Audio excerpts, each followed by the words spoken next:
All right, if everybody could just take their seats, Bambi, come sit next to me. and we're about to begin. Pleasure.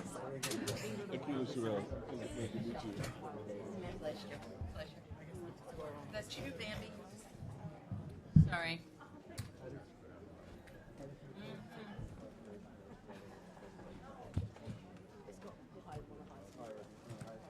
Okay, as we are getting ready for the second panel, I just want to introduce to you Dr. Irvin Garfinkel, who is the Dean of the School of Social Work, which is where we are today. And he is going to welcome us. And I also want to be able to thank him for being able to welcome all of this work here in the School of Social Work. Thank you, Irv.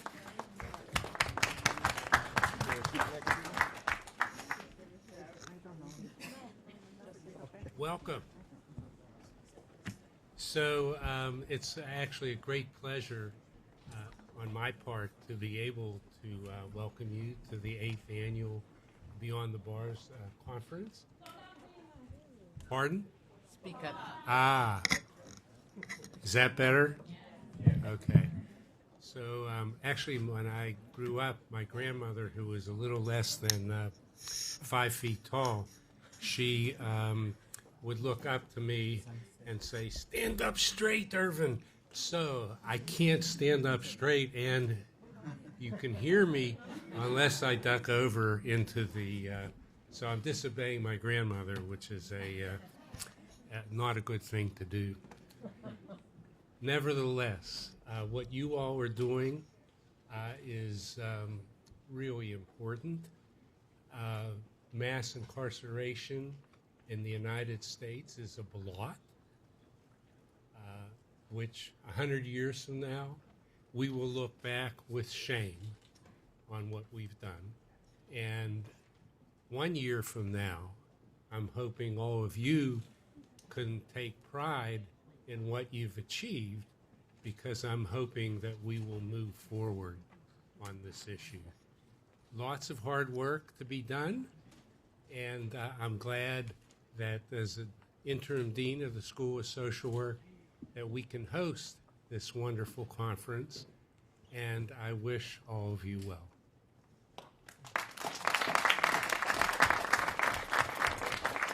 Really quick announcement.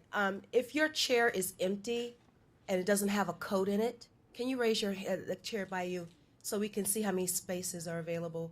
So this area, this gentleman has 2 spaces, 2 chairs. There's a space here. So the people who are on the back wall on there, over there, there's some spaces available. So we want to fill them in, and then so if your coat or chair or bag is holding up a seat, if you'll go ahead and move those, that'd be great. Thank you.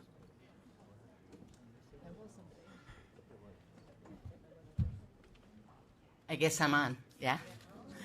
Good morning, everybody. I'm Michelle Fine, City University. It's a pleasure to be here.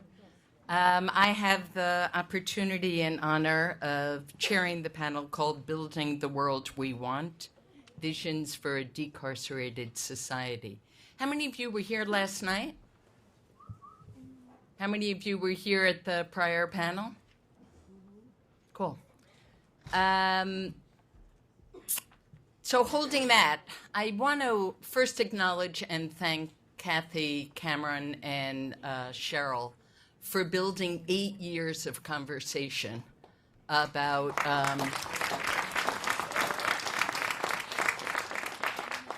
and for easing us into, I would say, the more difficult conversations. 8 years ago, we weren't really talking about violence in a basic, key, foundational way. We weren't talking about trauma in a deep, foundational way. We weren't explicitly talking about trans issues as they intersect with incarceration issues, as they intersect with immigration issues. And we weren't talking explicitly about closing Rikers. And so I thank you all for kind of building a community where we dare to have the courage to have the hard conversations among ourselves. And I hope that spirit can hold on our panel. On the earlier panel, there was some conversation that was about large issues of racial capitalism and large issues of trauma and violence. There were particular issues about place and about nation. And I hope we can move between those with a comfort and a respect, because all of that needs to be in the conversation. I'm trained as a psychologist. I hang out in schools, so I hear really micro conversations about these issues, really too tiny, right? And then sometimes I go to the conversations on racial capitalism and decarceration. I feel like, where are the particulars, right? And part of what this conference holds is our capacity to move between those. How many of you are community activists, social workers, educators? So you live between those. You're working in agencies that are asking you to do things you don't want to do. You're working with young people who you know that you are both loving and supporting and structurally maybe betraying. We are working in complicit circumstances. So I want us to be able to talk about the ethics of how we negotiate a morally just position, a radical position within the spaces we are working. And to accomplish that, we have an incredible panel, and I will fascistically hold a half hour at the end for audience participation. I know it's going to be hard to cut it off, so I'm just warning us now. Here are the three things that I think are interesting about the present moment and daunting. One is, it's very easy to have solidarity in resistance. And we're at a good moment right now of incredible solidarities as we resist white supremacy, mass incarceration, obvious racism, xenophobia, Islamophobia, transphobia, the assault on poor people. Solidarities get a little more fragile as we turn the corner to think about what needs to be done. Right? That's when the fractures start to happen. And so I want to name this as a moment where, and this panel as a panel where we're trying to, it's an Octavia Butler moment. We're trying to look forward and imagine what could be with the strength of the solidarities that we are gaining oxygen from. Does that make sense? Some of you are old enough to know the moment where it all falls apart. Some of us have been around a lot of struggles where solidarity held us in resistance and then fractures undermined us in the morning after, mourning.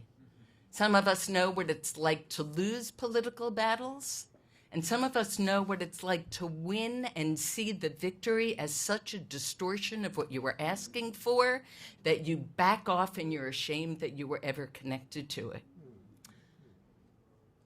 We now know that that's true. We now know that even if we have a victory moment, what is going to show up the next morning is going to be a kind of perverse version of what we were asking for.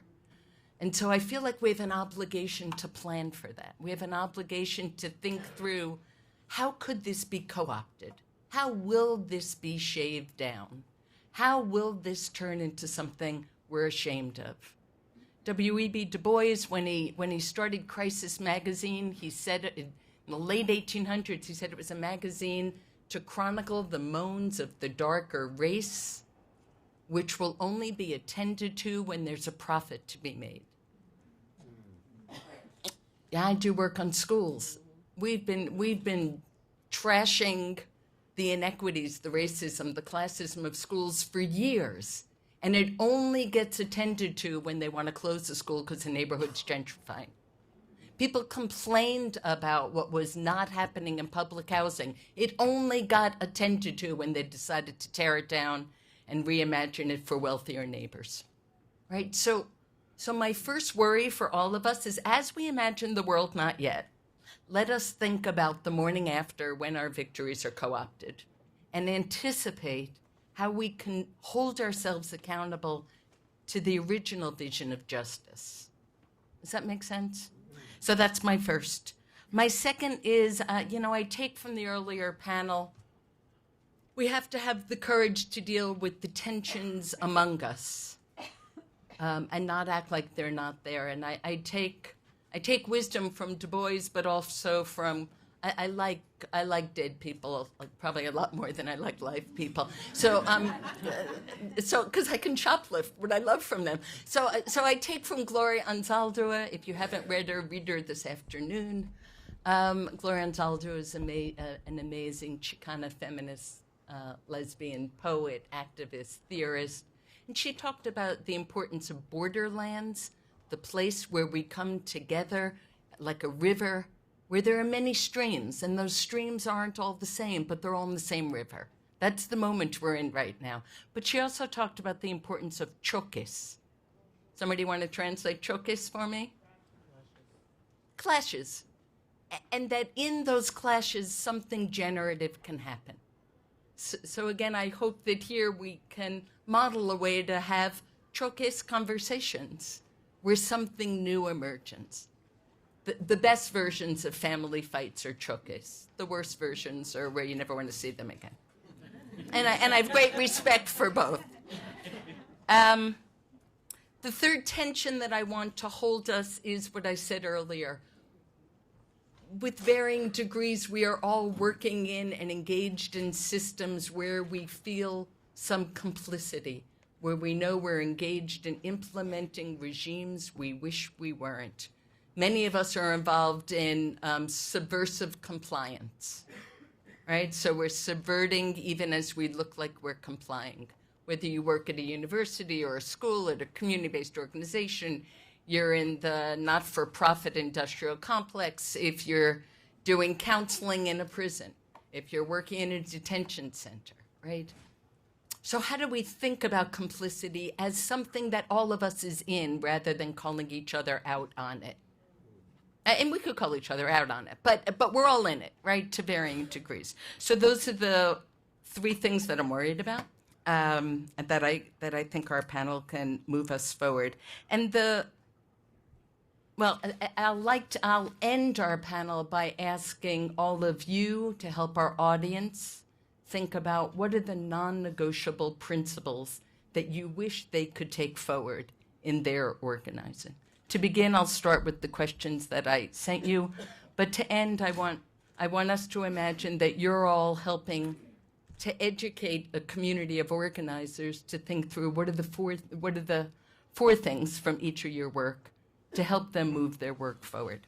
So our panel is amazing for those who are here and she who is not. So we have Fatima Mohammed, who is the Deputy Director at Equal Justice USA. We have Akila Shirelles, who's the National Training Director at the Alliance for Safety Justice at the Reverence Project. We have Bambi Salcedo, who's an activist, an advocate and activist, national and international speaker for the Trans-Latin Coalition. And we have James Kilgore, who has long been involved in struggles against white supremacy and colonialism. We do not, I am sorry, because of climate change, have with us Janae Bansu, who is an activist scholar from the Black Youth Project. So we're going to begin with the panel now, okay? I'm going to start with the question for Fatima. Fatima, you're the Deputy Director of Equal Justice USA. You're a psychotherapist. And as a psychotherapist, you embody and enact a commitment to building healing communities, facilitating restorative justice in neighborhoods, and developing trauma-informed practices in formal and informal education. Can you talk to us about your practice, but particularly how do you deal with trauma-informed practice in a world that is committed to re-traumatizing the very young people and families and communities? How does one build an interior and exterior protective collective shield as the world, the state, the administration continues to strategically, through state violence, traumatize? And thank you for being with us. In 5 minutes, right? No, you can have 7. I can have 7. Can y'all hear me?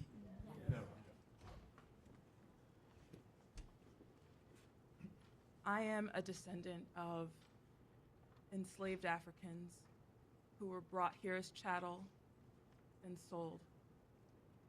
My family has lived in Alabama for several generations. I'm from Jersey. And the story of how we got to New Jersey is my great-grandmother, Hattie Page, slapped a black woman when she was about 14. And they were going to kill her.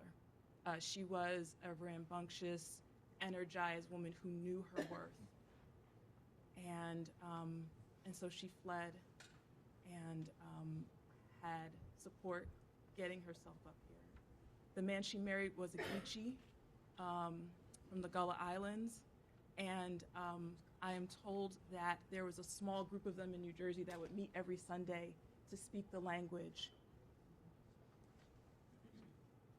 That trauma is stored in my body. The resilience, the survivorship is stored in my body. And so when we talk about trauma, we are talking about centuries of complicated, terrible terror that we as a people have not fully reckoned with. And it is the silence of which that you're asking this question about. The complicit ways, the compliance, the way in which we occupy space. We could spend our whole lives just healing from generations of violence, let alone what's happening now. And then there's still violence here. So I want to say that I'm frustrated because there are things called social workers and psychologists and therapists who don't contemplate that trauma. We're not taught. We start with Freud as the way we peer into healing practices. We don't study the ways that our people, indigenous people, have figured out how to heal, how to use nature, our bodies, our rituals, our dance, our music, our relationships to one another, the energies that we can propagate together. That's not where we start. And because we do not center the healing practices of our people, we do not have a force large enough to do the work. And that's what we're speaking to. There is a gap. Every social work school and psychology school that exists in this country produces people who are distant from the actual needs of people. So when we say services, when we say healing services, we know we need that, right? We call for that. We know we involve people in healing early. And we think about structurally how the wounds we have are connected to the system. We can do some powerful work. They are disconnected, and that's by design. So I'm sorry to say we don't have an army of healers to work on the wounds, to work on the ways we have coped and survived. But we do, because it's us. We get to enact practices of healing that we continue to grow together. Now, I am not saying that I have a degree. I was grateful to go to a school that actually centered healing practices of Black and brown people. One of very few in the country. And I don't want to you all walk away thinking that there aren't meaningful things we've learned about what it means to heal.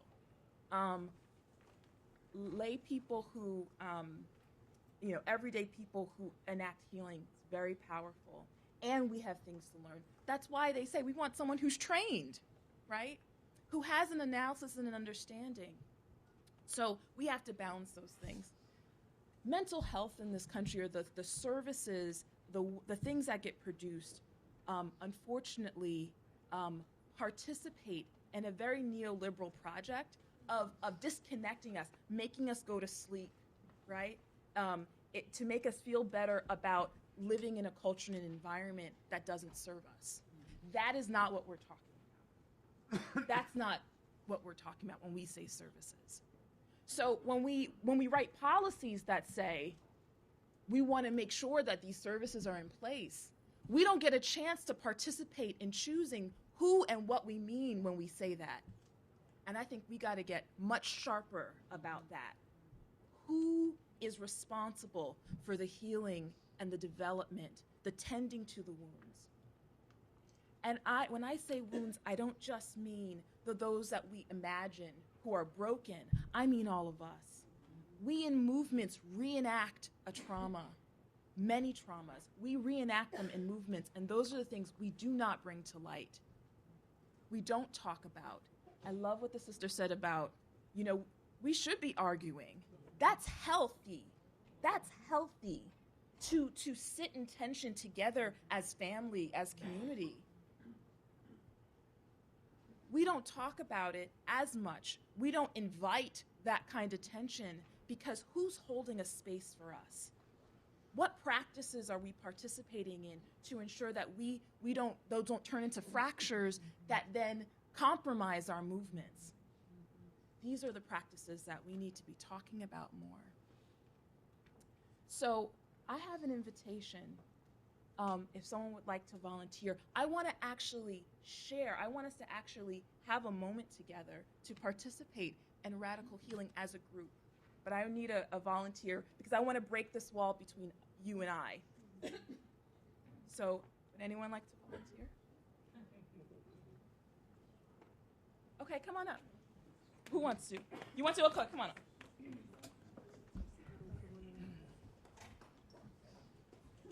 Hi.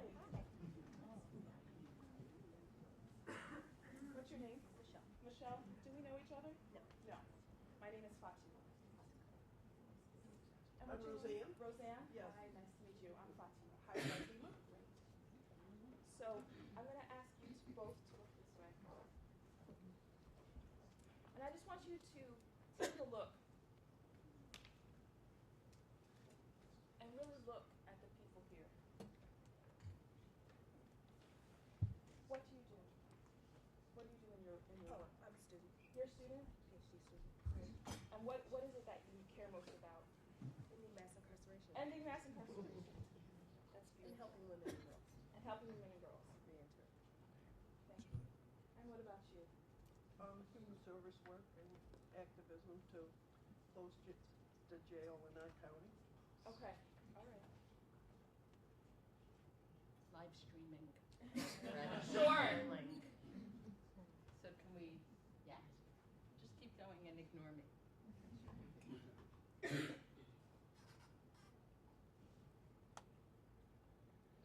So we're just going to spend a moment getting in touch with our bodies. And I want to invite you all to do the same. We're just going to take a moment to get connected to our bodies. If you like, if it feels comfortable to you, feels good to you, just put your hands over your heart and another one over your belly. And just breathe.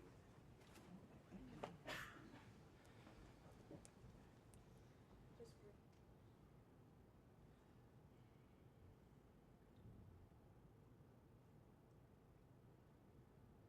I want you to feel your own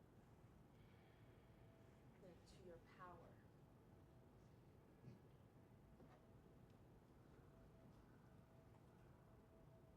And we hear that activity outside, right? You hear that? That's there too. You can notice it and come back to yourself. I want you to notice the power in this room.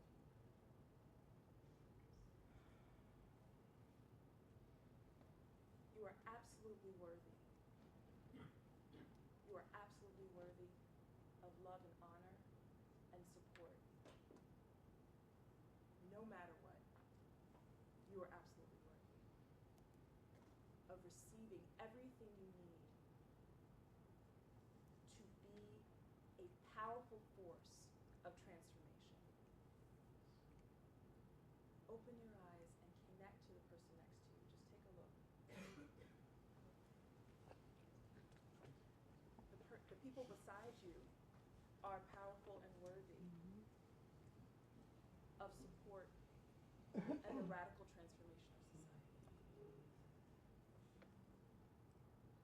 We are a community, and we get to be connected to one another.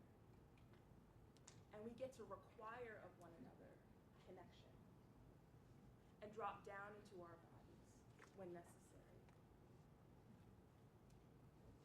So I wanted to ask either one of you if there is something that you noticed in our exercise or something that you noticed in your body that you want to share with us.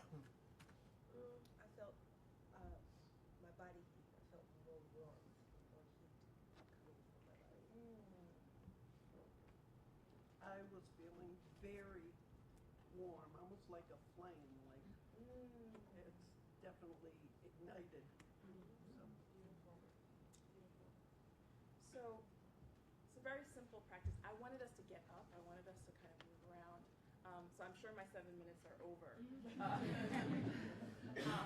But I'm inviting us all to think about how we participate in these practices together and how we connect more and start to notice the tension, if there's any tension there, notice the warmth, notice the fire within us, and speak from that place.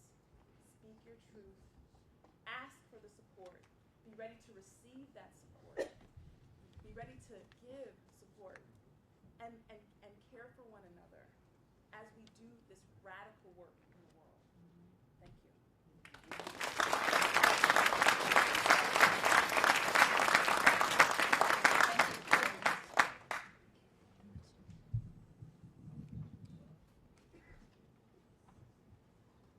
you.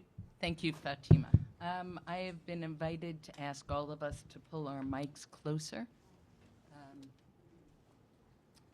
We're going to move now to Akila Shirelles. Akila, you're the National Training Director at the Alliance for Safety and Justice at the Reverence Project. You too live in a spirit of healing, committed to support of crime survivors, committed to decarceration and investment in healing communities. From reading everything I could about you, it seems to me you live, breathe, and model a commitment to justice and peace, hard won. Back in 1992, you and your brother forged an alliance between the Crips and the Bloods in Watts. And then 7 years later, when ceasefire began to fray, you developed the Community Self-Determination Institute. Can you help us understand the work you do?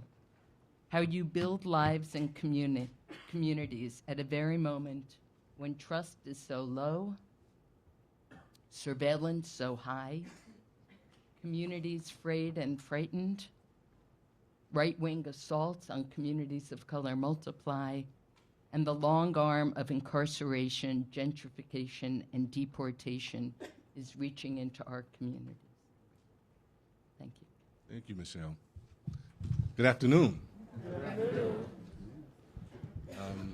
As Michelle said, my name is Akila Shirelles, and I want to start with something that you shared around this, amongst the movement, amongst our, make a request.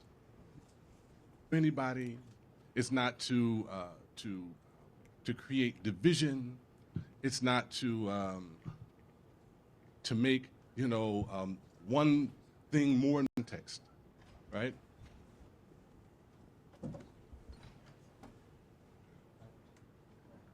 First, I just want to say that we live in a culture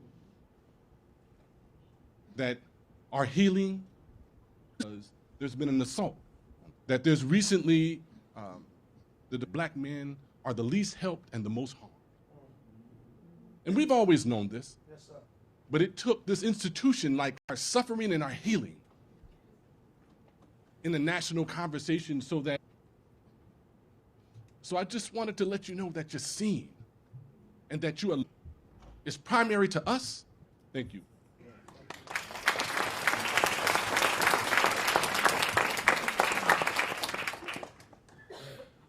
I grew up in a war zone. And when I say war, I mean war.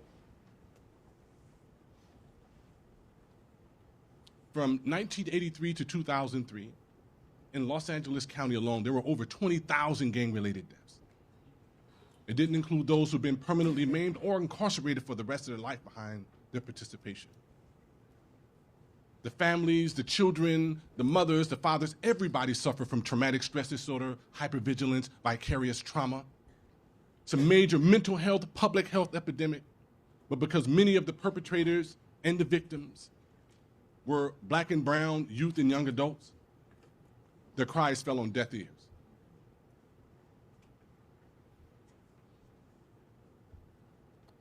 I had the misfortune of witnessing like the crack cocaine trade rush through my neighborhood like Hurricane Katrina, upturning families, destroying our whole neighborhood and way of life. Fortunate of participating in a movement. My brother, myself, with the support of key leaders across the country, Jim Brown being one of the first, and fight against all of the odds because folks, and we saw the 1992, like decreased homicides by 44% in the first 2 years of Watts. Domino effect across the country, a reduction in juvenile violence nationally. But this was before the advent of social media.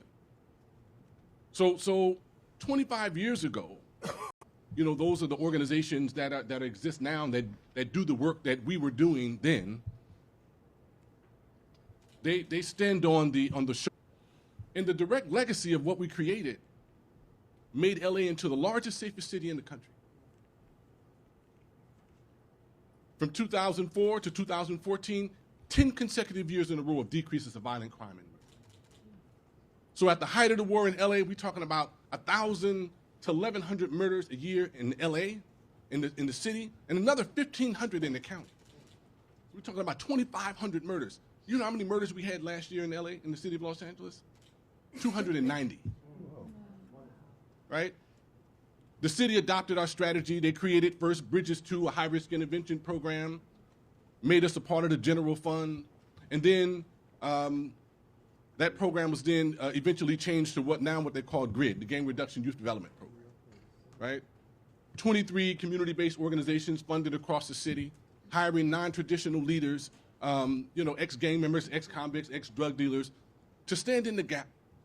Because one of the things that we know, with data, right, because UCLA, USC have produced a lot of the data that informs our collective work, right, that something like over 60% of the violent, like crimes that happen in the neighborhood are relationship-based,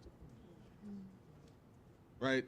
And many of us, we know that what has been classified forever as gang violence had nothing to do with gangs.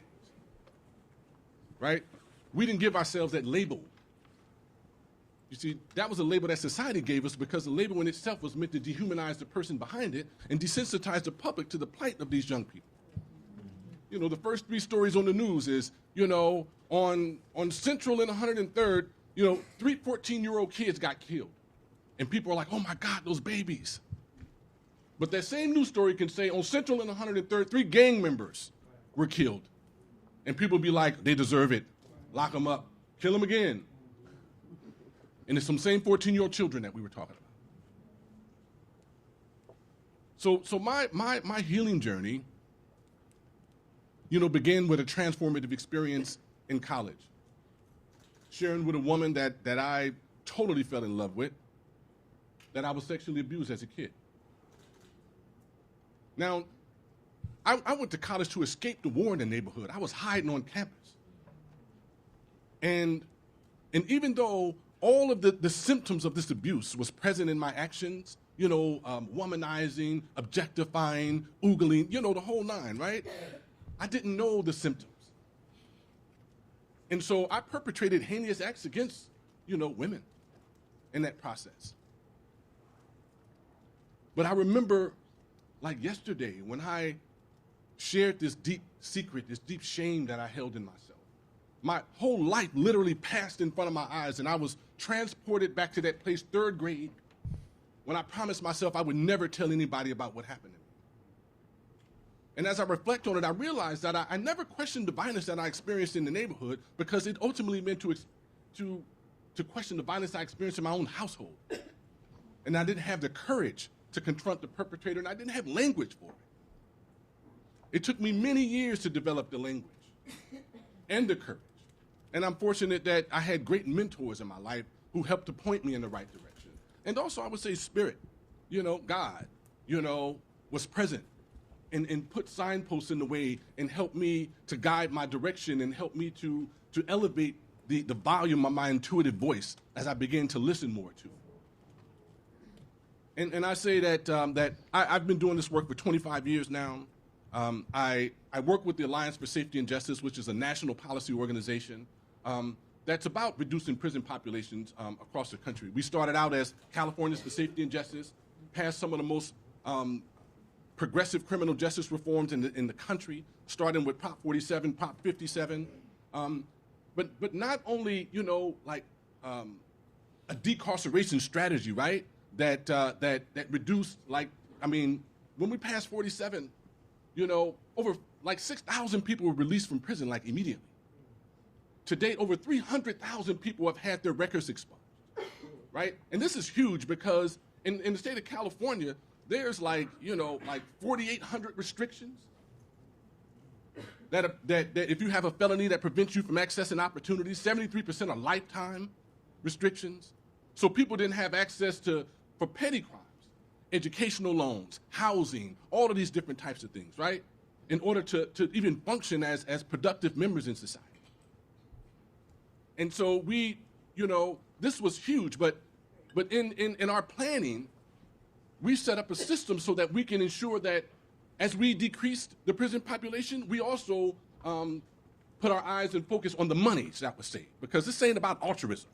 It ain't about, oh, yes, we won, because you can win like Prop 36, right? Like the 3 strikes. We eliminated 3 strikes in the state. But very few people benefited from it because of implementation. So you have to invest just as much money in winning the campaign and also implementing the strategy. That's why there's 300,000 people that got their records expunged, And in addition, we got to set up infrastructure in communities to be able to provide service for folks when they come home, right? So the savings in the first year, because those folks are no longer in institutions, we had that money set up to go into prevention and intervention programs, And see, the victory wasn't until organized community-based organizations with the support of some Common Justice, Danielle Sarah around here, created a coalition so that we could make these dollars and when they were coming. And then we were able to tap into those resources to fund our respective organizations on the ground. And I'll close on about the 47 campaign. We started out with 2. Now we have 12 in the state. Now we have 22 across the country, because in our neighborhood, in order for the department to get a police report. And sometimes when we go in there, they do the calls, so therefore we deny you. There's all types of urban myths. Oh, you're an ex-gang member, or you're a gang member, so you're denied. The TRC allowed a person to be able to go right into the door as a self-identified victim. For more, after they, are engaged in their respective healing journey, they're more willing to then participate potentially with law enforcement to be able to close out some of those cases. Because it's dangerous in the neighborhood, right? You can't just go and just be talking around. Because, black folks ain't never had no justice from the criminal justice system. The number one preemptive cause for murder in my neighborhood is self-defense. Because when you go to the police department and say, hey, Pookie and them is shooting at me and chasing me, they be like, yeah, where your gun at? And what did you do? And it still happens today. So I just wanted to, to share that and looking forward to engaging in more conversations. Thank you. Thank you.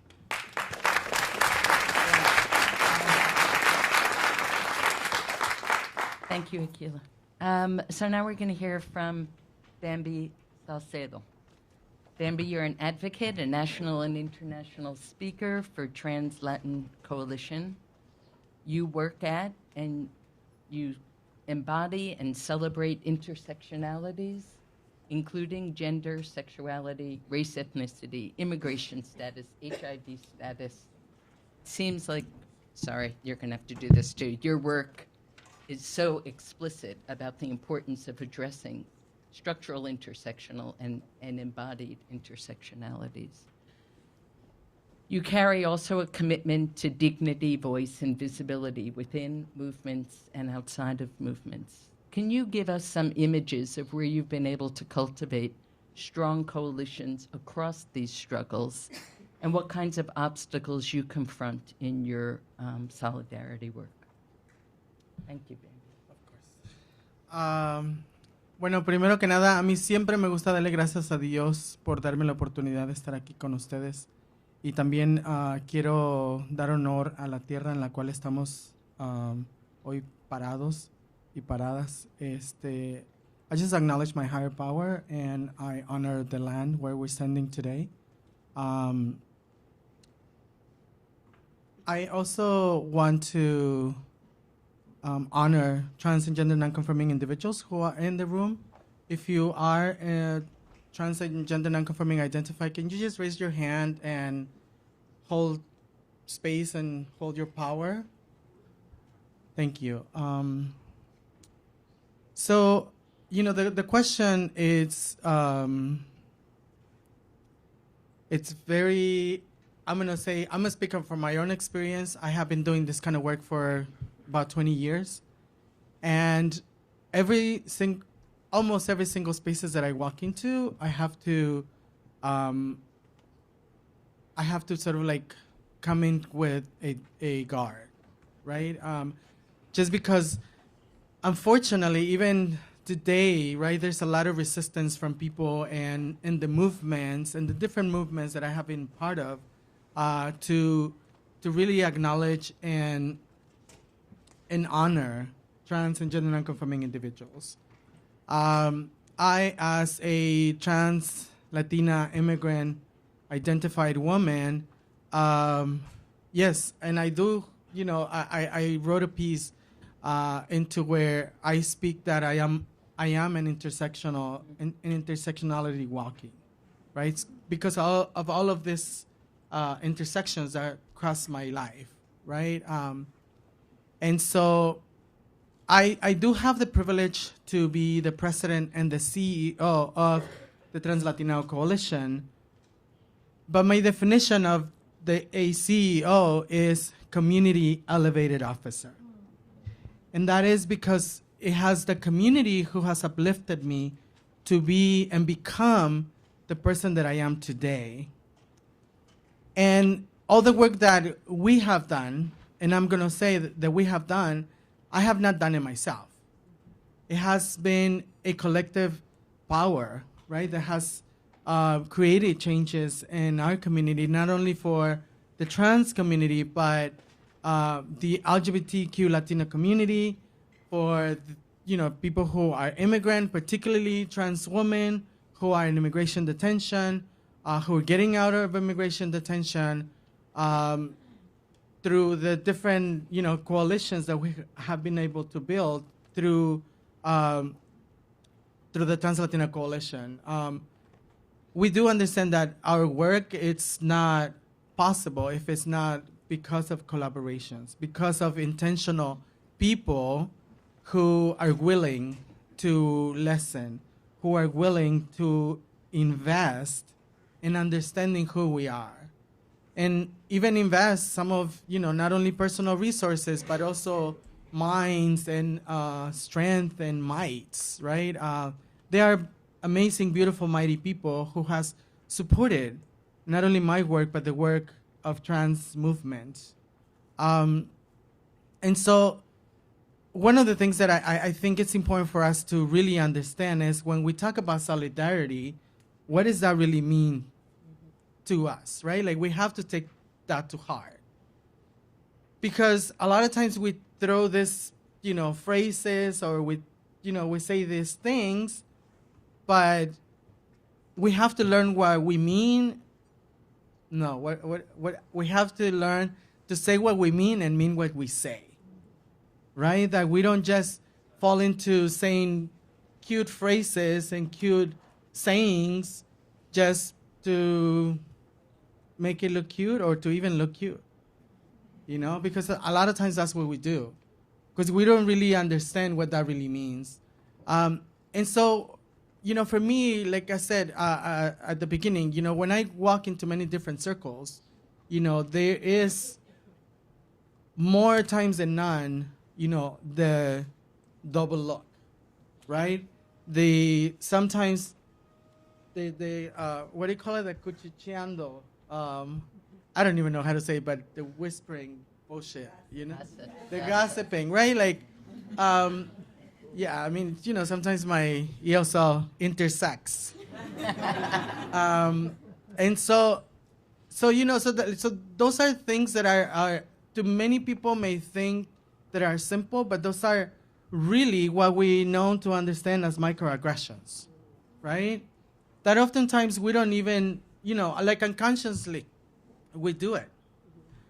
But those are things that, that really pushes us, for us to not being able to participate, because our lives as trans people, and particularly as trans women of color, right? Like, it's a constant thing. We are, as soon as we walk out of our home, if we have a home, we are always on a defense, because we're always being attacked, and not just like verbally, not just like pointing fingers, not just talking shit about us, but more time than none, it's also violent.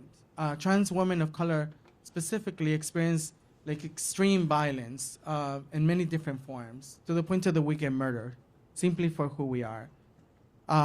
We obviously also get criminalized simply for who we are, and so I think, for me and the work that we have been able to do over the years through the Trans Latino Coalition and through the different organizations and partners that we have, that we have worked with, it would not be possible if it wasn't for those partnerships. And some people may call it solidarity, but sometimes I question the solidarity that we actually experience, right? And one of the things that I do want to, just talk a little bit about is, thank you for the great work, and thank you for the honor to share stage with these amazing individuals. But I'm part of a coalition that is called Justice LA, and it's great that I think you said $100 million were sort of like invested in the community, but we're fighting the construction of a new jail in Los Angeles County, right? In which the Board of Supervisors have voted to invest $38.6 billion into building another jail and a couple of other places, like a mental health department and all this bullshit. And so can you imagine what our communities would do with $38.6 billion, right? Like that was just $100 million that, which is great, but imagine how much we can get, or our people can get with that amount of money. And obviously, this is it's done in collaboration with many other organizations who are part of these. And I'm really grateful that Mark Anthony is here from part of that coalition. And there are a couple of other. If you're from the LA Justice Coalition, can you raise your hand? Thank you. Yes, please give it up for them. Yes, because it's not easy work, especially when you're like, like fighting the power, right? And so I guess I'll close with this, because I know that I try to keep on I guess with my time, but I think what I would want to leave you with is for us to really, I guess, take this concept of solidarity, really, and really understand what that really means. And not only take it, but also implement it, right? Because if we don't do this together, I know that we as trans and gender nonconforming community we're a minute community compared to other communities. And so we need other people to be part of the change that we want to create. And we certainly need all of us here. And in closing, I just want to say that I do honor your presence here. I know that on a beautiful sunny Saturday afternoon, you could have been anywhere else, but you chose to be here. So I really appreciate your presence here. Thank you so much. Thank you. Thank you, Bambi. And the last speaker, before we then turn to you all, is James Kilgore. James, you spent 18 years in Southern Africa, deeply involved in the struggles against white supremacy and colonialism. Since your incarceration, you've been doing anti-jail work and building a re-entry program in Champaign, Illinois, and you've been writing extensively, as many of us have been privileged to read, on mass incarceration. Now it's important for us that you are one of the primary voices involved in tackling the gripping question of what we call ankle bracelets, or shackles, as you prefer to call them. Can you share with us how you link your work on a wide variety of experiences to the task of imagining and fighting for a world beyond mass criminalization and mass incarceration? And can you be sure to help us understand why bracelets are not an alternative to cages? Because I think that's one of those victory morning after headaches that I was trying to earmark earlier. Thank you, James.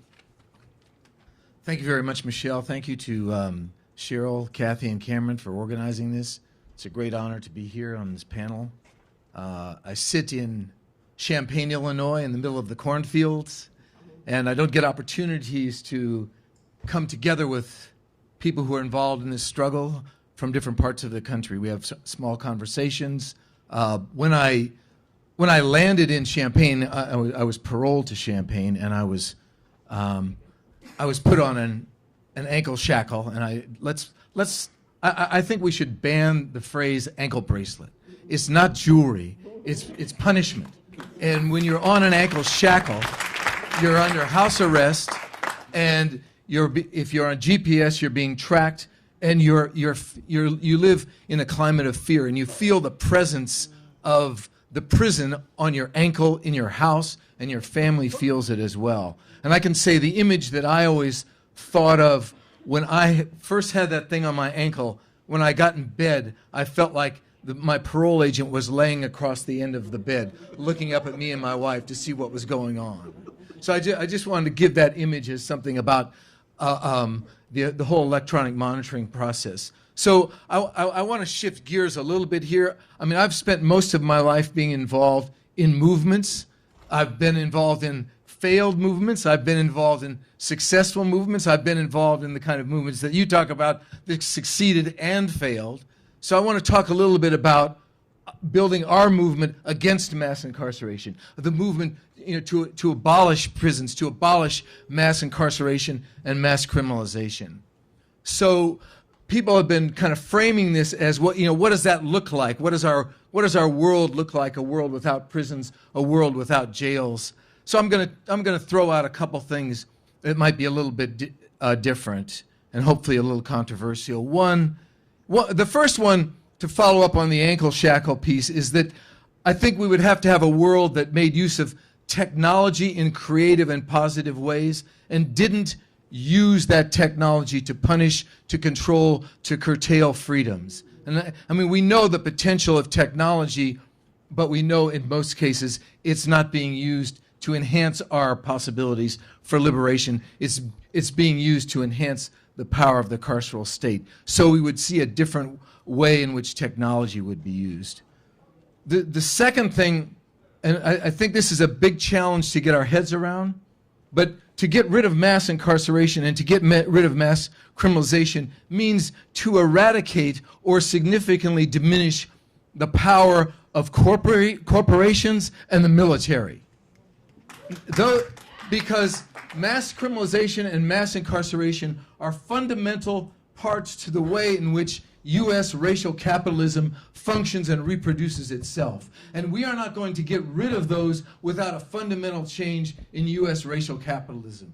Otherwise, we're going to be stuck with this system. We're going to put Band-Aids on it, but we're not going to fundamentally make a difference into that system. So I think that's very important, that this world that we're talking about without prisons, without jails, is a world without the power of Exxon. It's a world without the power of Pfizer. It's a world without B-2 bombers and drone strikes. That's the kind of world we're talking about. And I think it gives us some idea of the scale of the task and the kind of opposition that we may face when we try to tackle this. So when people are spending billions on the jail in LA, who's behind that? It's not just law enforcement. It's a whole complete package of a carceral state that goes way beyond corrections, policing, courts, prisons, and so forth. So the last point I wanted to make is that I feel a little bit uncomfortable with the idea of envisioning this ideal society of ours post-incarceration, post-jail, and post-prison. And I think some of my discomfort comes from the fact that I've been in a visioning process like this before in the early 1990s in South Africa. In the early 1990s, I mean, I worked with the liberation movements, worked with trade unions, worked with community organizations, and we envisioned a post-apartheid South Africa, right? And we had, I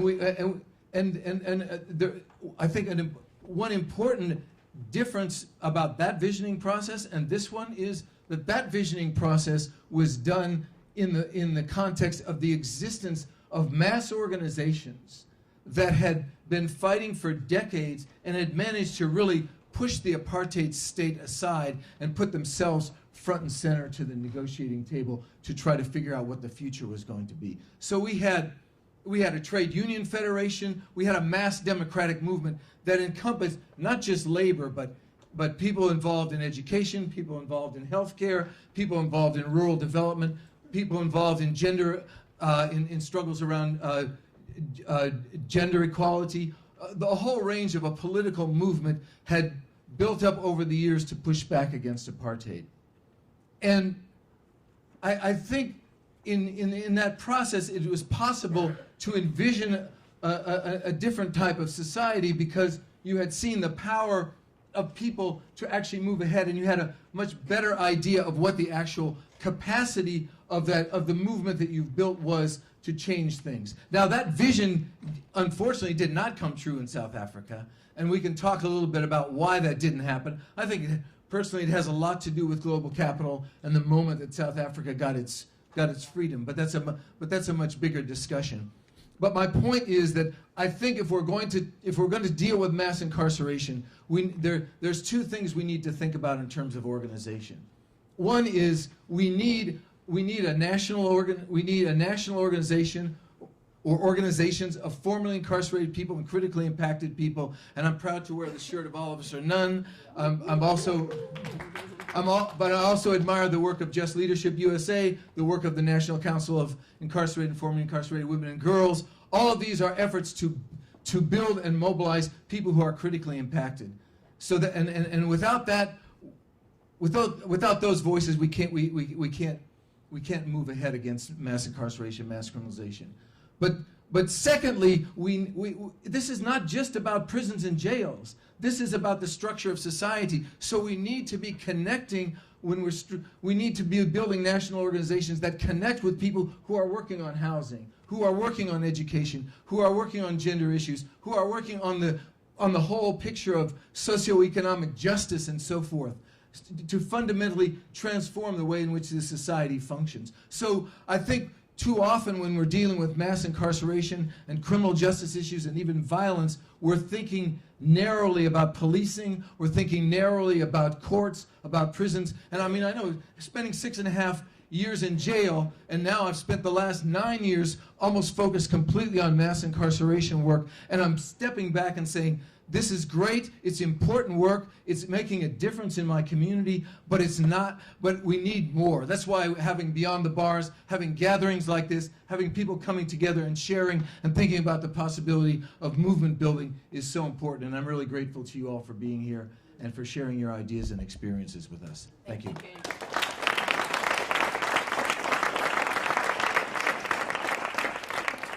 So one more time, just applause for the whole panel.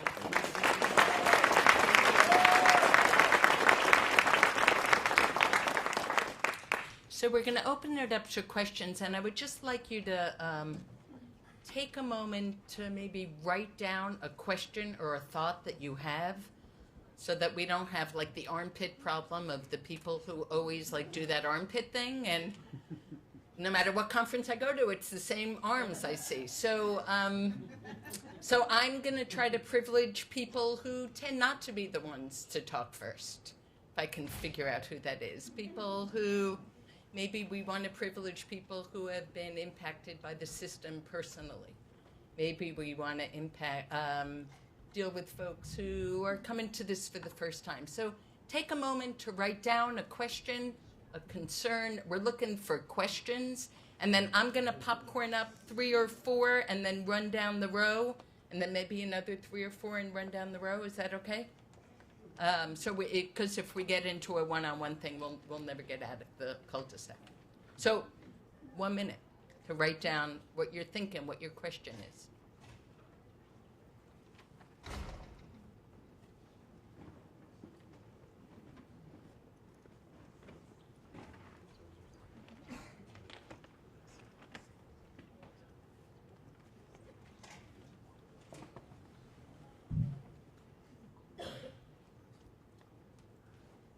We good enough? Yeah? All right. Is that a hand? I see two hands sitting next to each other. Go right ahead. Please say who you are, if you would like to say who you are, and what your question is. And again, write them down, because you all, or you're smarter than I am. You can hold them in your heads. Go ahead. My name is Marva Marina, and my question is this. Are we stopping? How can we stop what is happening within our family unit? You know, in my mother's time, it was like, you know, just maintain what is happening. Don't say anything. Be complicit. My family, when my generation, we're a little bit more complicit too, but we're rebelling. But my children are rebellious now, and I think that is what we want to stop. How can we stop that cycle from keep going on? I don't know if you can help us here. Good. We're gonna get a. Did you have a separate question? Yes. Yeah. Hi, Please. my name is Tiffany Johnson, and I am formerly incarcerated. And my focus is on trauma, sexual trauma, and I want to see where does this really fit in. I mean, I know, Fatima, you talked about the trauma-based and how do we dig within, but women are coming out of the system that haven't dealt with trauma prior to incarceration, that childhood sexual trauma, and then coupled with that, the trauma of incarceration. And so can you guys speak a little bit about that? Thank you. Sir, go ahead. Hi, I'm David Maldonado I'm a formerly incarcerated doctoral student at UC Berkeley. Hi, I'm David Maldonado. I'm a formerly incarcerated doctoral student at UC Berkeley. Thank you, Dr. Fine. I'm actually part of your intellectual genealogy because I'm Michael Dumas's first advisee. That makes you so, my grandson. I am exactly, so so happy. thank you. Yeah. My question is for James Kilgore. Really appreciate the work you do. You use a term called carceral humanism, and I want help mobilizing against this idea around sort of progressive punishment that goes into like building new jails. Around we're going to make more progressive punishment, as Judah Shept and others have talked about in their literature.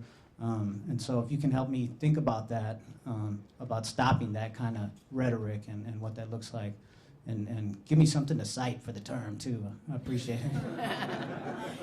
Kilgore 2018, right now. Yes, sir. Yeah, how you doing? My name is James, and I'm formerly incarcerated. I did 29 years, went in at the age of 19, and I'm sitting here listening to the brother Aquila. Yes, sir. And him and I haven't formally met yet, but I done sat with his daughters in the program that we have in Watts.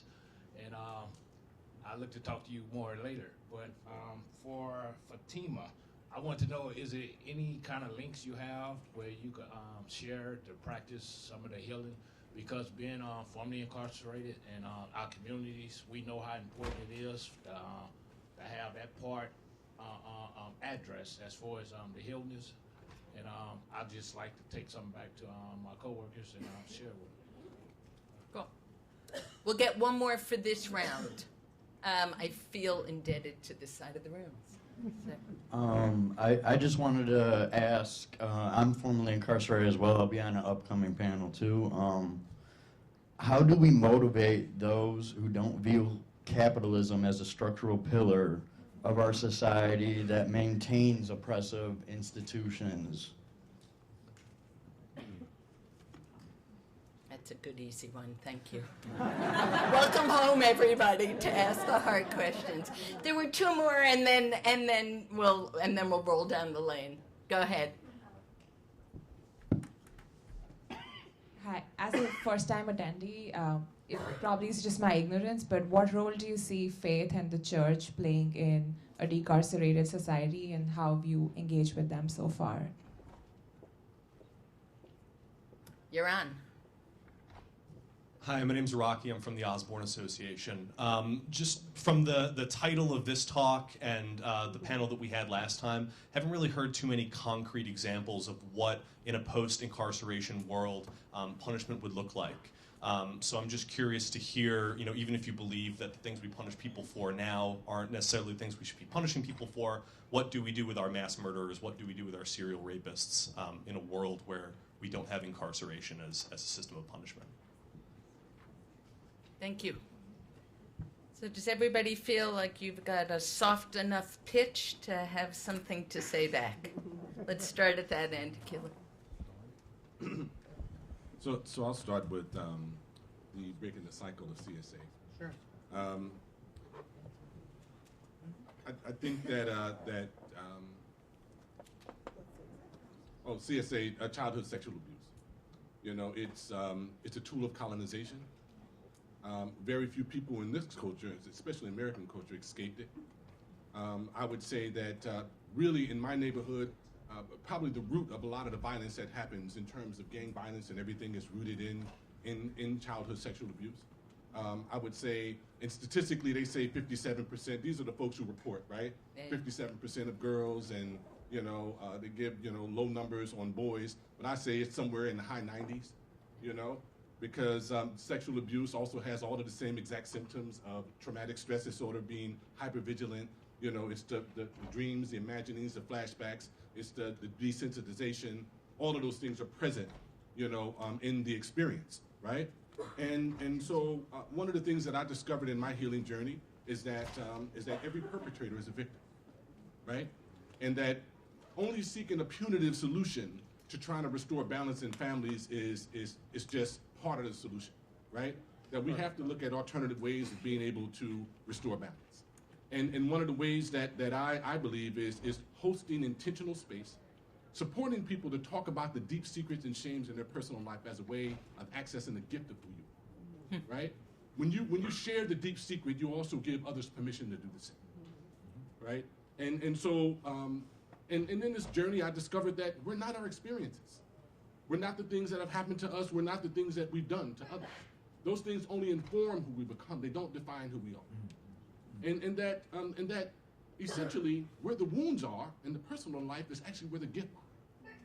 That I don't know what life is like, without the experience that I had.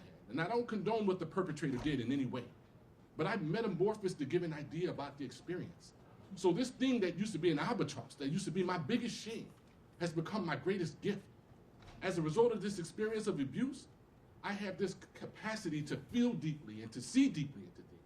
It's almost like a level of clairvoyance, right? I connect with people who have had that experience as well. And in sharing my story, it helps them to release a lot of the tension and the shame so that we can begin the healing journey, because it moves the etheric energy in the body to talk about these shames. And etheric energy is the electromagnetic current that permeates the blood, that pulls it through the body, And, the ancients called this metallic element that exists in the blood, they called it the soul, because it has no beginning and no ending. And just like, like the blood is composed of 90% of water, right? And we know the great work of the Japanese, scientists that talks about speaking positive or negative in the water, it actually changes its physical and molecular structure, right? When we speak, when we speak beautiful things into the body, it actually changes us. And when we have an opportunity to release, to make space, in the heart and imagination for new things to enter, we actually can redefine who we are and access our destiny for us, And so I see talking about CSA as a psycho-spiritual phenomenon, and could be potentially the catalyst, to a major movement in this country. Because I think that behind a lot of the anger and the violence that exists is that tool of colonization, that shame, because it's the place where the shame entered, that actually debilitates, It's the place where the shame entered. So, and it might be different for folks. I mean, the acts sometimes are prolonged, right? So mine started in the 3rd grade and ended it in the 6th grade, But the place where the shame entered is where I, as a kid, participated. And that's where I held my shame. So I had to forgive myself, and then I had to forgive the perpetrator. And look, forgiveness, they call it the F word, right? It's a gift that you give to you. It's not, it's not necessarily about the other person, It's the release so that you can have greater access to your other faculties and capacities to allow them to be able to grow. That was gorgeous. Thank you. Thank you. That was beautiful. Fatima, take one or all of the questions. How do you follow that? Yeah. If anybody could do it, I have a hunch you can. I want to build off of what Akila said. There's so many pieces here. So violence and trauma unhealed as a tool of colonization, and what's really powerful about that is it's so pervasive. Trauma is so pervasive in all communities, right? We learn that we're not valuable because our healing is not invited for, our wounds are not invited to come out to be healed. So we miss the wisdom of the gift. Yeah. And that becomes a tool through which capitalism can live, right? Because humans are not valued in this system. Objects and the money, right? Money's just energy, right? But objects are valued over. So when you have white kids in Parkland going, wait a minute, right? We're supposed to be, we're taught that we're supposed to be we're told we are the most valuable in our society. And you're telling us these objects are more valuable than us? We have resources? And black children know, okay? And mobilized around understanding, right? That we have not been valued in the society as a tool of capitalism. So someone asked a question about, how do you motivate, right? That people are not motivated it's a symptom of trauma, of that wound, of not being valued. Yeah. So I organized a program where I brought those who've been incarcerated and crime survivors and elders and young people together with law enforcement, with officers, to talk about trauma. And we have officers sharing about their childhood sexual experiences, their early trauma, and how the accumulation of that and the lack of healing of that impacts how they see people in their work every day. And there is a space for us to talk about trauma and do some healing work together. It's situated in community. It is really powerful. And they emerge questioning the role they play in perpetuating systems of structural oppression. And what's so powerful about it is the access to the knowledge about structural racism comes through healing. That is healing, by the way, right? The end goal is for us to be bonded in our collective experience of being part of transforming society, together, actually, together. But we have to name it. We have to name what the harm is first. And for law enforcement, this whole, Blue Lives Matter is because they're like, well, and Blue Lives, because they've been traumatized, and it's ignored within their own rank and file. So once they can access that, they're like, oh wait, and you've been ignored too? We've been ignored. Our own trauma's been ignored. That becomes their access to the structure. They're like, oh, so it's a setup. They're setting us up. I mean, honestly, it's like this aha moment. They've been set up. And we don't talk about our own internalized depression, the ways we internalize this, and so you spoke to that, right? The way that we've, our parents and our grandparents have said, but can we make your hair a little bit straighter, right? Can you just talk a little bit more quietly? If you are complicit, if somehow maybe they'll let you survive, maybe you can go forward. And young people know better.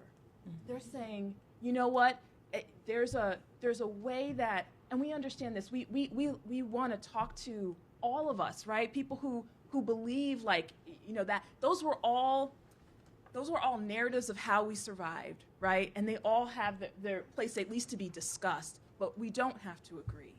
And we can say, I would rather be on the front lines fighting for this new structure than to be quiet and allow our wounds to fester by ourselves. And when we have those conversations across generations, it's very powerful. I want to give a shout out to Danielle Serid and Common Justice and Healing Works, and this powerful place. It's a website that you can go to identify people, projects, work that is putting to the center our healing. So that's a resource that you can utilize to begin to have that conversation. But I want to connect to you, and I want to support, because given what you've experienced and where you are in your journey, you are a healer, right? You are a healer by simply saying, I'm ready to heal. I'm ready to pay attention to. So how do we support you, support other men and women who are coming to you and saying, how did you do it? Where are you in your, right? That's how we're going to do this. We also need a healing movement, and we need to be talking about where healing is happening, how we're going to grow it. And we have to be patient with ourselves, because there are a lot of wounds out there. And for the healers in the room, you cannot do it all by yourself. For the healers out there who are not sleeping, you know who I'm talking to. We need you to be okay. That's why I did that exercise earlier. We need you to be okay and supported and loved. It's very important. I won't be able to touch. There are so many questions. I'm going to let the rest of you share, but thank you. Those were amazing questions. Thank you. James. I'm going to briefly respond to the carceral humanism question. So carceral humanism is a term that I made up for when in 2012 in our community, in our county, we fought against a jail, and for a year we fought solidly against what we called the new Jim Crow in Champaign County. We have a 13% black population, 70% black population in the jail. So the sheriff came forward with a proposal for a new jail, and we fought him off. By the end of the year, he had said, I don't want to spend any more money on a jail. We had a party, we celebrated. And in March of the following year, he came forward with a proposal for a mental health facility in the jail. And that's when I thought, carceral humanism. Yeah. And he turned the table on us, because he now accused us of being insensitive to the needs and the situations of the people who were locked up. And he was now the humanist, the caring law enforcement agency. And so we've seen this proliferate. I know across California they put out bids for jail, spend that $500 million of Jerry Brown's, and all the sheriffs came forward with proposals for mental health units in their jails, gender responsive institutions, mental health lockups. I mean, all the euphemisms that they come up with. And I mean, electronic monitoring is another one. The ankle shackle we call a bracelet. It's a gentle. It's better than being in jail. Yeah, sure, it's better than being in jail, but it's still incarceration. Minimum security is better than a supermax, but it's still incarceration. Let's call it for what it is. So that's what that's the idea of carceral humanism. And I think the key piece in that is how do we not allow the tables to be turned on those of us who are fighting for justice and have law enforcement now be looking as if they're the sensitive and the caring ones by spending more money on incarceration. Thank you. I'm gonna do one risky thing, and that is I'm gonna have a slight disagreement with my co-panelists. And I remain to be won over to the idea of sitting down and reconciling with prison guards, because. And in particular, my experience of being in the California state system, where the prison guards are I mean, I would call them a neo-fascist or militarist organization with millions of dollars, and they have huge impacts on policy, on who gets elected, and on the very fate of criminal justice in that state. So I'll sit down with a prison guard, and I don't call them correctional officers, I call them prison guards. I'll sit down with a prison guard in California who says, I renounce that my union, I'm against everything they stand for, and I have some serious issues with my job. Okay, I'll try. But until somebody pulls themselves out of that CCPOA, out of the overtime scams that they run to make $150,000 a year at our expense, I'm not quite ready to sit down with them. So I'm sure in other places they're more conciliatory, but those people in California, anybody else been in CDC NR, non-rehabilitation? There we go. I think you'll probably get a feeling for what I'm talking about. Hold on, I completely agree with you. And what I mean by that is, if I can just respond for a minute, healing work can easily serve to maintain structures, right? That's not what I'm talking about, right? Healing work only works when you are divesting from departments and you're divesting from these systems. That always has to be the link. And so that's why what you're saying is so powerful. It's not just we give services or we do healing work and then we're done. It can't be that. It's only situated in a radical structural vision.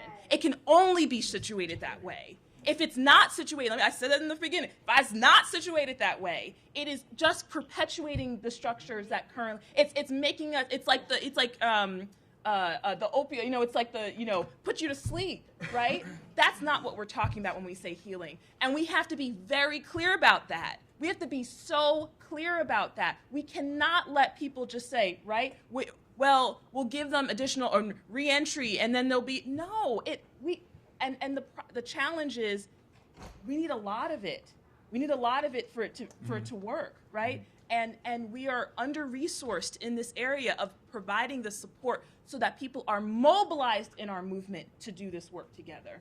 We want people to be mobilized. We want them to be healed and mobilized, right?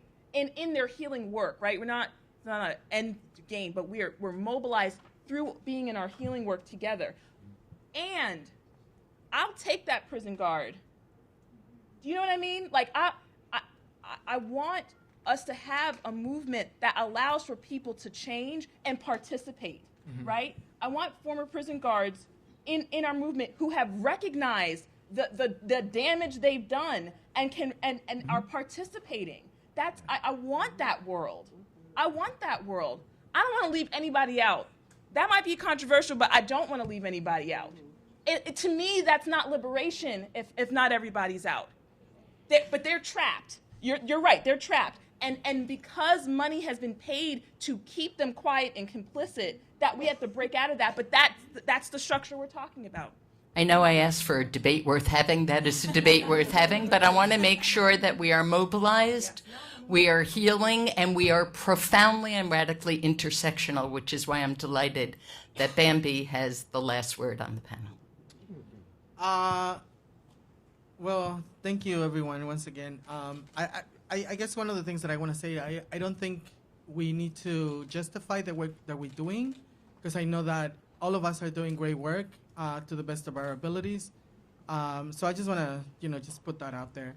But I do want to respond to I guess, two really critical questions that were brought forth that I'm going to give it the spin, I guess, my spin to it, right? And one of them was the question about family, and the other one was the question about church, right?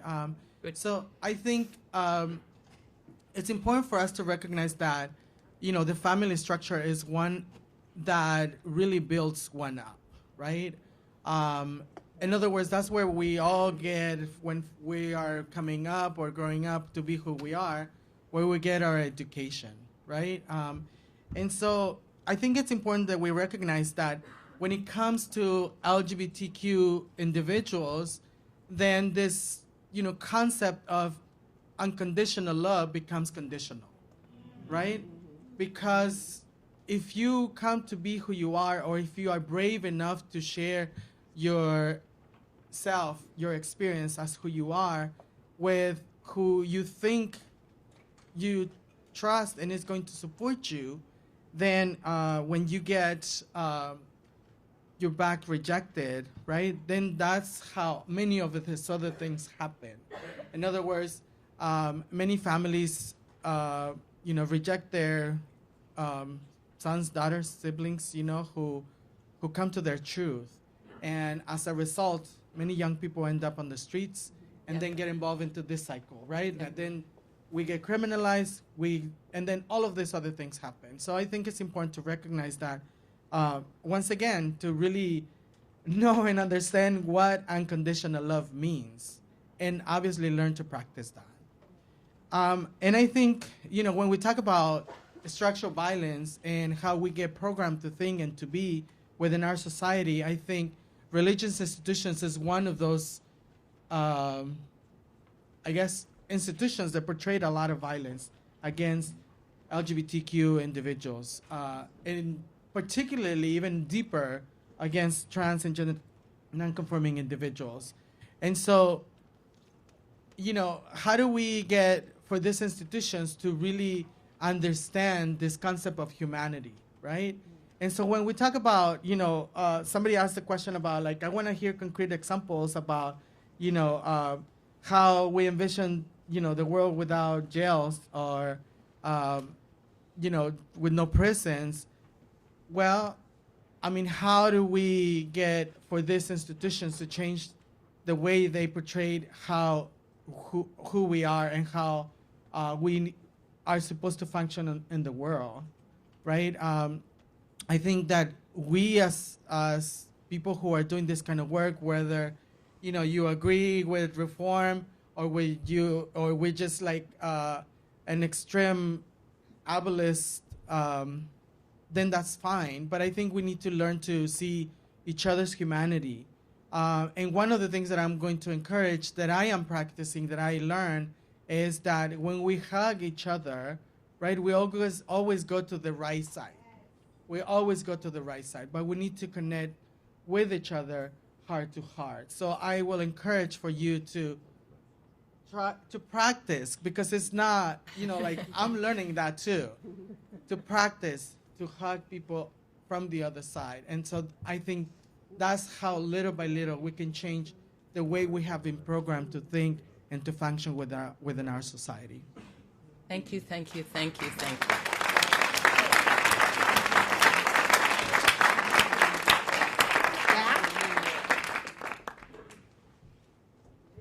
Fox Rich, you are on.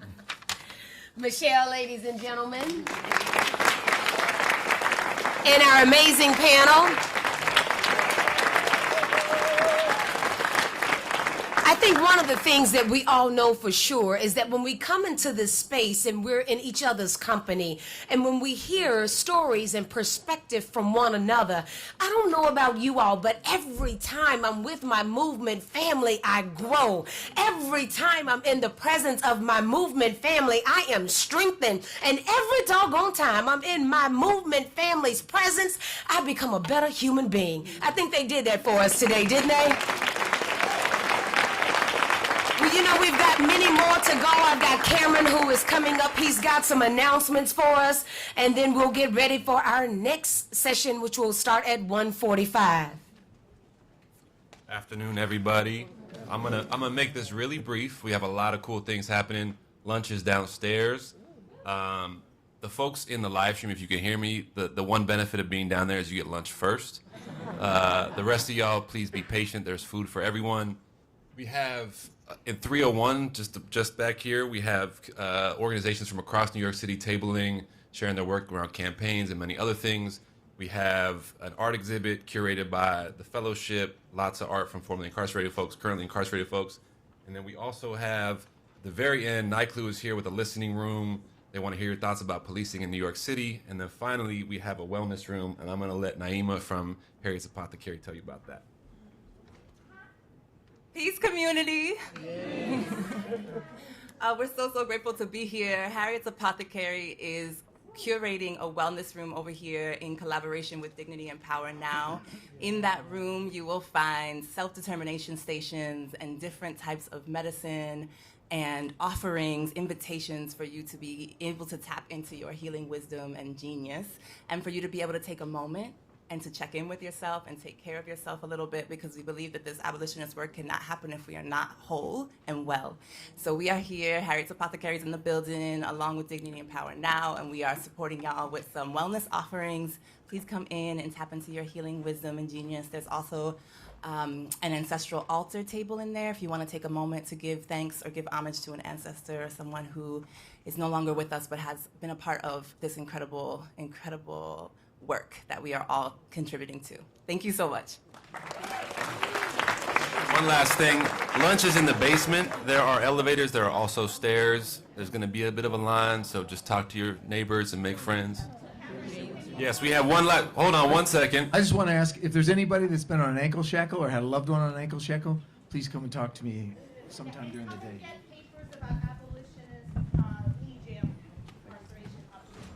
Thank you all.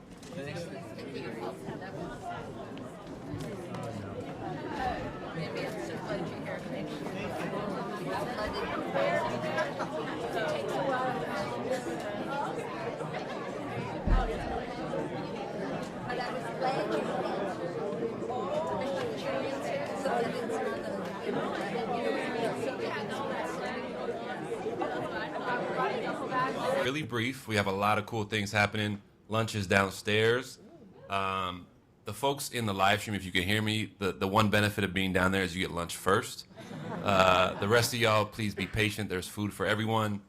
We have in 301, just back here, we have organizations from across New York City tabling, sharing their work around campaigns and many other things. We have an art exhibit curated by the Fellowship, lots of art from formerly incarcerated folks, currently incarcerated folks. And then we also have, at the very end, NYCLU is here with a listening room. They want to hear your thoughts about policing in New York City. And then finally, we have a wellness room, and I'm going to let Naima from Harriet's Apothecary tell you about that. Peace, community. We're so grateful to be here. Harriet's Apothecary is curating a wellness room over here in collaboration with Dignity and Power Now. In that room, you will find self-determination stations and different types of medicine and offerings, invitations for you to be able to tap into your healing wisdom and genius, and for you to be able to take a moment and to check in with yourself and take care of yourself a little bit, because we believe that this abolitionist work cannot happen if we are not whole and well. So we are here, Harriet's Apothecaries in the building, along with Dignity and Power Now, and we are supporting y'all with some wellness offerings.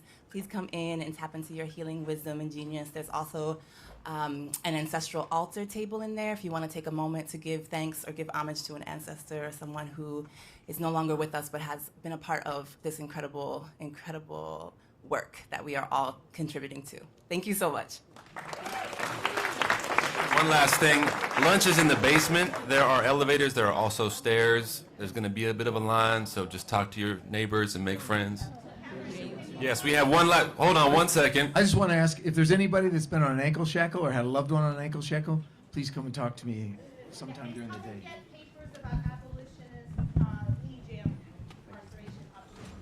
Thank you all.